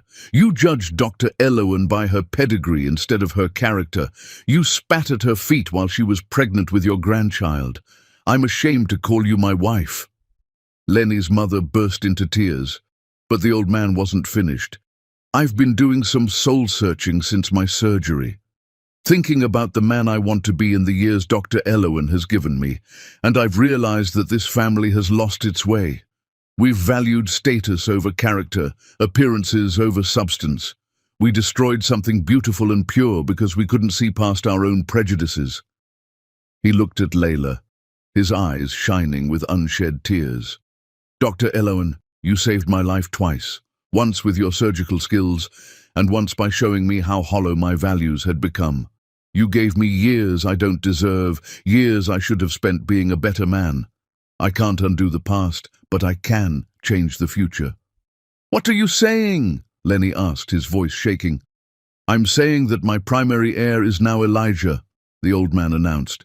Dr. Elowen's son, my grandson, the child this family abandoned. The bulk of my estate will go to him, held in trust until he comes of age. You, Lenny, will receive a modest allowance, enough to live on, but nothing like what you expected to inherit. You can't do this, Lenny shouted. I absolutely can, his father replied. It's my money, my company, my legacy, and I'm making sure it goes to someone who deserves it. A child who will hopefully be raised with the values his mother embodies: strength, integrity, the understanding that worth comes from character, not status. Lenny looked at Layla desperately. Did you know about this? Is this your revenge? I had no idea, Layla said honestly. And this isn't about revenge. This is about your father recognizing that he enabled your worst instincts and is trying to make amends. Dr. Elowen, the old man said, I know you don't need my money. You've built a successful career on your own. But I want Elijah to have the security that comes from generational wealth, and I want him to have it from a family that finally understands his worth. Will you accept this for him? Layla thought carefully. I'll accept it on two conditions. First, that Elijah never becomes dependent on inherited wealth. He'll be raised to work, to build his own success, to understand that money is a tool, not a measure of worth. Second, that your family proves themselves worthy of being in his life. No more toxicity, no more prejudice, just genuine love and respect. Agreed, the old man said immediately. Those are exactly the conditions I would have wanted. Lenny's mother spoke through her tears. Can we see him, our grandson? We've been waiting for permission, hoping you would let us be part of his life. Layla looked at the family that had destroyed her, seeing them now broken and humbled. She felt no satisfaction in their pain, but she also felt no obligation to comfort them. You can meet Elijah, she said finally, but understand that I'm watching. One hint of the same attitudes that led to this disaster, and you're gone from his life permanently. He deserves better than what you gave me. We'll be better, Lenny's mother promised. We swear it. After the meeting ended, Lenny followed Layla out to her car. Layla, wait, he said desperately. Please. She turned to face him, seeing a man completely broken by the consequences of his choices. What, Lenny?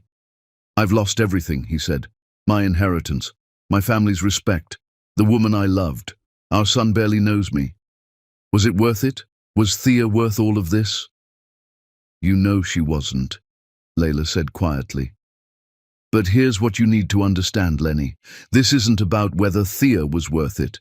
This is about the fact that you were willing to throw me away in the first place. That's the real betrayal. Not leaving me for someone better, but leaving me because you fundamentally didn't value me.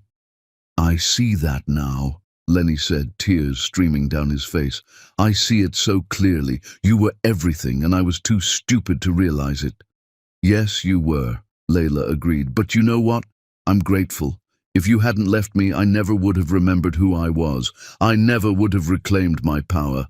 I never would have built this beautiful life for Elijah. Your betrayal was the best thing that ever happened to me, even though it nearly destroyed me at the time. Do you love him? Lenny asked. Dante? Layla thought about Dante's patient kindness, his respect for her boundaries, the way he looked at Elijah with genuine affection, even though the child wasn't his. I'm learning to, she said honestly. He's teaching me that love doesn't have to hurt, that the right person celebrates your strength instead of asking you to diminish it. I would do better now, Lenny said desperately. If you gave me another chance, I would worship you the way you deserve. But I don't want to give you another chance, Layla said gently. I don't love you anymore, Lenny. I don't even think about you except when I have to arrange your visits with Elijah. You're just my son's father, nothing more. And honestly, that's exactly how it should be. She got into her car, leaving him standing in the driveway of his family's mansion, alone with his regrets. Driving home, Layla felt lighter than she had in months. She had faced the family that destroyed her and emerged completely, utterly victorious. Not because she had schemed or plotted revenge, but simply because she had remembered her worth and refused to accept less. When she arrived home, she found Dante and Elijah in the playroom, building an elaborate tower with blocks. Elijah squealed with delight when he saw her, crawling over with impressive speed to grab at her legs. "How did it go?" Dante asked, studying her face. "It's over," Layla said, scooping up Elijah and holding him close. "That chapter of my life is finally, completely over." "And how do you feel?" Layla looked around her beautiful home, at her perfect son in her arms, at this good man who had proven his worth through patience and consistency. "I feel free," she said, "like I can finally breathe all the way." Dante stood and pulled them both into a gentle hug, Elijah giggling between them. "I'm proud of you," he said, "for surviving, for thriving, for becoming exactly who you were meant to be." "I couldn't have done it without Elijah," Layla said, kissing her son's cheek. "He gave me a reason to remember my strength." "You would have found it anyway," Dante said, "because that strength was always in you. You just forgot it for a while." That evening, after Elijah was asleep, Layla and Dante sat on her back porch, watching the city lights twinkle in the distance. "Dante," Layla said quietly, "I need to tell you something." He turned to her, his expression open and patient as always. "I'm listening." "I'm falling in love with you," she said, the words feeling both terrifying and liberating. "I've been fighting it because I was scared of being hurt again, scared of making another mistake. But watching you with Elijah tonight, seeing how patient you've been with me, I realize something. You're not Lenny. You've proven that 100 times over, and I'm tired of punishing you for his mistakes." Dante's eyes filled with tears. "Layla, I'm not saying I'm ready for everything," she continued. "I still have walls up. I still flinch sometimes when you get too close too fast. But I want to try. With you. If you're still willing to be patient with me." "I would wait forever for you," Dante said, taking her hand. "But I'm glad I don't have to. I love you, Layla. I love your strength and your vulnerability. I love how you are with Elijah. I love watching you save lives. I love everything about you, including the parts that are still healing."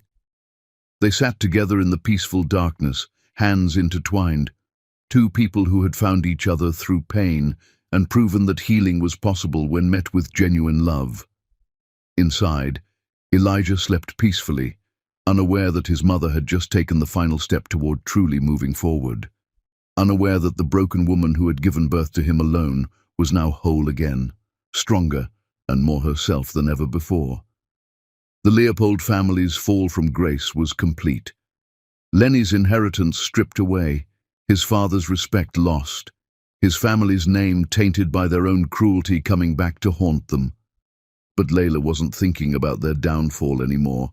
She was thinking about the future, about the life she was building with Elijah, about the possibility of love with a man who saw her as an equal, about the surgeries she would perform and the lives she would save. The revenge she had achieved wasn't calculated or cruel. It was simply the natural consequence of a woman remembering her worth and refusing to settle for less. The Leopolds had destroyed themselves through their own prejudice and cruelty. Layla had just survived them and thrived despite them. And that, she realized, was the most devastating revenge of all. Chapter 10. Queen's Coronation. The seasons changed, as they always do, marking time's passage with falling leaves and blooming flowers and the gradual transformation of a baby into a toddler. Elijah grew into a beautiful child with his mother's dark eyes and a smile that could melt the coldest heart. He learned to walk, stumbling into Layla's arms with determination that made her laugh and cry at once. He learned to talk, his first word, Mama, followed quickly by Dada when Lenny visited, and eventually Dante pronounced as Dan Dan, which the architect found utterly charming. The Leopold family proved themselves slowly and carefully. They visited regularly, bringing thoughtful gifts rather than expensive ones, playing with Elijah on the floor rather than hovering from a distance. Lenny's mother cried the first time Elijah called her grandma, the word redemptive in a way that money or status could never be. Lenny remained a consistent presence in his son's life, but nothing more to Layla.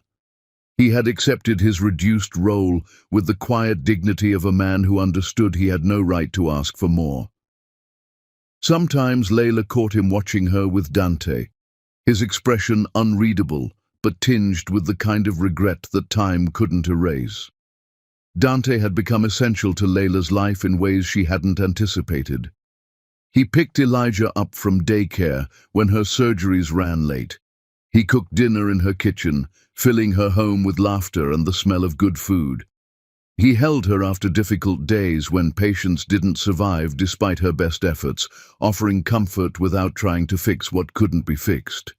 And slowly, naturally, he became part of their family. It was on a Sunday morning, with Elijah playing at their feet and sunlight streaming through the windows, that Dante proposed. He didn't make a big production of it. No restaurant or public display, just the three of them in Layla's living room, Elijah babbling happily about his toy cars when Dante pulled a simple, elegant ring from his pocket.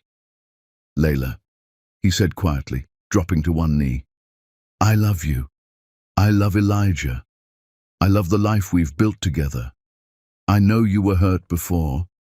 I know you gave up everything once for someone who didn't deserve you. But I'm not asking you to give up anything. I'm asking if I can be part of what you've already built. If you'll let me stand beside you as your equal, your partner, the person who gets to celebrate your strength every single day." Elijah noticed the ring and grabbed for it, making them both laugh. "Yes," Layla said, tears streaming down her face. "Yes, Dante, I'll marry you." He slipped the ring on her finger, then pulled both her and Elijah into a hug. The toddler giggled, delighted by the group embrace, having no idea he had just witnessed the beginning of a new chapter in his mother's story. They married in the spring, in a small ceremony, surrounded by people who genuinely loved them. Dr. Harrison walked Layla down the aisle, having become the father figure she'd never had. The surgical team attended, along with patients whose lives Layla had saved, and who wanted to celebrate her happiness. The Leopold family sat in the back, grateful to be included. Lenny's father, healthy and strong thanks to Layla's skilled hands, watched with tears in his eyes. Lenny himself sat beside his mother, his expression peaceful in a way it hadn't been in years. He had lost everything, yes, but watching Layla marry a man who truly deserved her brought a strange kind of closure. Elijah was the ring bearer, toddling down the aisle with the rings tied to a pillow he kept trying to chew. The guests laughed with delight, and Layla's heart felt so full it might burst. When she reached the altar and saw Dante waiting for her, his eyes shining with love and certainty, Layla realized something profound. This was what love should feel like. Safe and celebrating and built on mutual respect rather than one person making themselves small. "You are the strongest woman I've ever known," Dante said during his vows. "And I will spend my life making sure you never doubt your worth again. I don't complete you because you're already complete. I just celebrate you exactly as you are." "You taught me that love doesn't have to hurt," Layla said through happy tears, "that the right person makes you more yourself, not less. That being vulnerable doesn't mean being weak. I love you for seeing me, all of me, and choosing to stay." The reception was joyful and simple, filled with genuine happiness rather than pretense. Layla danced with Dante, with Dr. Harrison, even with Lenny's father, who apologized again and thanked her for giving his family a chance at redemption. Lenny approached her during a quiet moment, his expression sincere. "You look happy," he said. "Actually, genuinely happy. I don't think I ever made you look like that." You didn't, Layla agreed gently. But that's okay. We were wrong for each other. I see that now. I needed someone who celebrated my power, not someone who asked me to hide it. I'm sorry, Lenny said. I'll spend the rest of my life being sorry. Don't, Layla said. Don't waste your life on regret. Be a good father to Elijah. Be a better person than you were.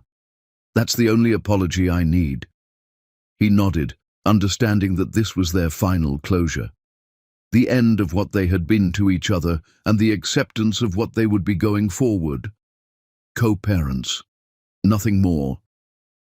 As the celebration continued around them, Layla found herself standing with Dante and Elijah, watching their friends and family dance and laugh. Dr. Harrison raised a glass in their direction. The surgical team waved enthusiastically. The Leopold family sat together, humbled and grateful for inclusion. What are you thinking? Dante asked, his arm around her waist. I'm thinking about how far I've come, Layla said. That woman who was abandoned pregnant feels like a different person, someone I used to be but am not anymore.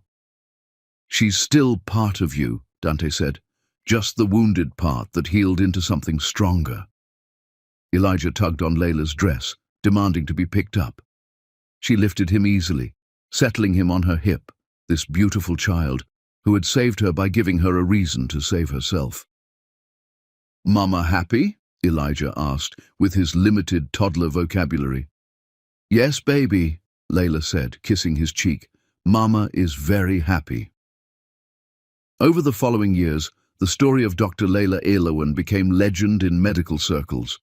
The surgeon who was abandoned pregnant and came back to become one of the most respected cardiac specialists in the country, the woman who saved her ex-father-in-law's life and taught an entire family about the price of prejudice, the mother who raised a son alone and built an empire while healing from betrayal.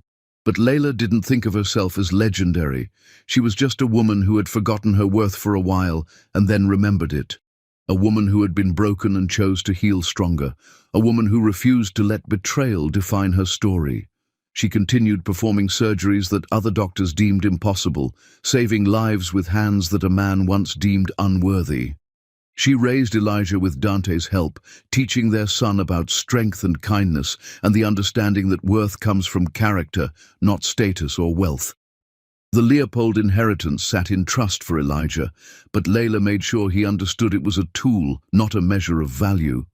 She raised him to work, to build his own success, to understand that real power comes from within. Lenny remained in their lives, a good father during his designated times, but nothing more. He never remarried, carrying his regrets quietly while watching the family he had destroyed flourish without him. And sometimes, on quiet evenings when Elijah was asleep and Dante was grading architectural plans at the kitchen table, Layla would think about the journey she had taken, from bride to abandoned wife to single mother to legendary surgeon to beloved wife and mother again. People asked her sometimes how she survived it, how she went from being spit on while pregnant to becoming the powerful Dr. Erlowen, whose name commanded respect in every hospital in the country. Her answer was always the same. I remembered who I was before anyone told me who to be, and I decided that woman was worth fighting for. That was the real revenge. Not making Lenny suffer, though he did. Not watching the Leopold family fall from grace, though they had. The real revenge was building a life so beautiful, so full, so completely her own, that his betrayal became just a footnote in her story, rather than the whole narrative. Dr. Layla Erlowen had survived the unthinkable and emerged more powerful than anyone imagined. She had held beating hearts in her hands and brought the dying back to life. She had raised a son alone and found love again with someone who deserved her. And when people in the city told her story in the years that followed, they spoke of courage and resilience and the kind of strength that comes from refusing to be defined by other people's cruelty. They spoke of a queen who remembered her crown, and that queen lived happily, powerfully, completely on her own terms, surrounded by genuine love and the certain knowledge that she was exactly who she was meant to be. The greatest revenge story ever told wasn't about destruction. It was about a woman who saved herself, and in doing so showed the world what real power looked like. The end.